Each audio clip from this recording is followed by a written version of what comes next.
अस्सलाम वालेकुम। उम्मीद करती हूँ सब ठीक ठाक होंगे। तो अल्हम्दुलिल्लाह मैं भी ठीक ठाक हूँ।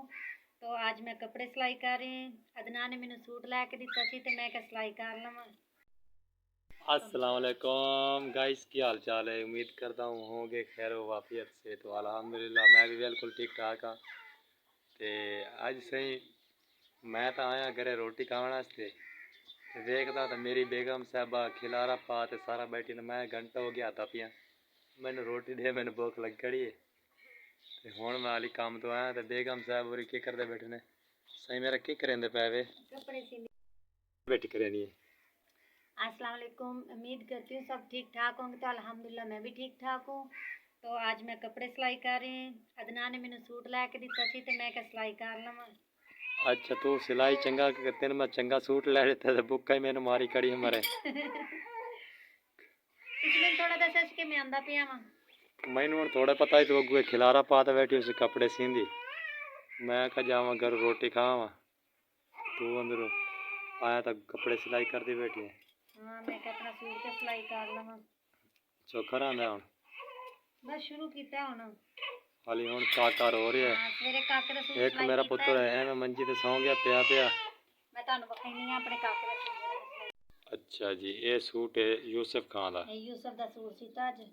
अच्छा एक कमीज है, शर्ट सीती यानी कि ते एक काके दी मैं शलवार सीती ना। ये देखो। वाह जी वाह, क्या बात है। यूसुफ खान दा सूट सोई गया है। यूसुफ खान मैं के मेरा पुत्र सोना सूट पा ले सी।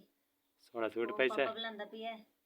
ओ यूसुफ यूसुफ अपने यूसुफ कपड़े खान देखदा है। रे रे रे रे अजय अजय अजय यूसुफ रे रे रे रे रे रे रे। अच्छा अच्छा ते अपने कपड़े हुण सिलाई करन लगे स। तुसी आ गए जे। मैं तो आ गया। मैं तो कहा मैंने रोटी का पूरा डे ते बाद मैं खावा ते मैं क्या पूछिया वहाँ सब्जी कैसे पकासी मेरे गाँव घर वाली। आज बड़ा गोश्त मिल जाएगा। वाडा गोश्त इतने कोई नहीं है पिया। पिछले टाइम को नहीं अगला टाइम होंगे। अच्छा चलो फिर कोई आलू गोभी ले आवो। बस ठीक है। आलू गोभी तो खाओगे। आलू गोभी नहीं आज मैं होटल तो लाया सब आज। अच्छा हाँ फिर तो टेंशन ही कोनी। फिर मैं आलू गोभी नाल चंगा मैं खा खा ते अक्का पिया। मैं होटल तो बाजी लेते आसा खा रहा। चलो ठीक है। दिन बोले कि आज मैं अपने कपड़े यानी कि सारे सूट मुकम्मल कर लवां। हाँ जी बिल्कुल करो तो अपने सूट मुकम्मल जड़े करने। मैं आदा आज तेन होटल तो पैसा रोटी भाजी। चलो ये भी चंगी गल है। ये ना यूसुफ का। हाँ यूसुफ कैसे खाएगा। यान सुम गई है। यान खान उत्ते सौ गए जिथे काकी नु पिंगे झूठ देंदा देंदा उठाई सम गई है। सौ गया। हां जी गाइस मैं हुण मत बैठा हाली दी तां कि भाई किस लगे रोटी दा बोरडे सी। पर ये मैनू रोटी दा बोरा होण नहीं देंदी। हुण मैनू ना रोटी लवण वास्ते जाना पौसी कैंपुर। मैनू इवें लगदा पिया इस मैनू भुखा ही मारना है।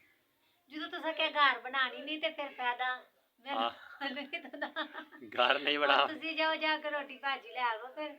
मैं फिर निकलदा हुआ कि होटल दा सिर ज मरे ना ना लै ना इनानू खवे ना आप ही कासा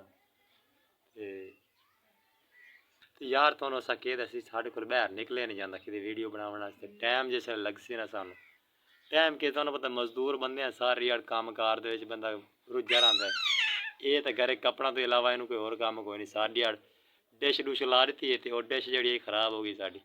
हुण खारा जो उत्ते छत पी है खराब होया पी है तो हुण वो भी इन्हू बड़वा रहे ना। उन्होंने खारा बड़वा दे तो वध टेंशन कोई नहीं। वध सारे ड्रामे उस ये उसी फिर कपड़े नहीं सिलाई वध कपड़े सिलाई कोई नहीं होने। नहीं तो ये सारा दिन ये कपड़ा दे धंधे लगी वधी रही है। ये सी थे बालों दे। गाइस हमारे चैनल को सब्सक्राइब करो। हाँ तू अपनी अपनी लैंग्वेज आखे तू आखे साडे चैनल ਨੂੰ ਲਾਈਕ ਤੇ ਸਬਸਕ੍ਰਾਈਬ ਕਰਿਆ ਜੇ ਤੇ ਸ਼ੇਅਰ ਕਰਿਆ ਜੇ ਤਾਂ ਕਿ ਅਸੀਂ ਵੀ ਆਪਣੀ ਮੰਜ਼ਿਲ ਤੱਕ ਪਹੁੰਚ ਸਕੀਏ। ਅਸੀਂ ਵੀ ਉਮੀਦ ਕਰਨੇ ਆ ਤੁਹਾਡੇ ਤੇ ਤੇ ਜਿਸ ਤਰ੍ਹਾਂ ਲੋਕੀ ਦੂਸਰੇ ਚਲੇ ਨੇ ਸਾਡੀ ਵੀ ਉਮੀਦ ਪੂਰੀ ਹੋ ਜਾਵੇ। हाँ जी साडे चैनल ਨੂੰ सब्सक्राइब करो तो वीडियो ਨੂੰ लाइक करो।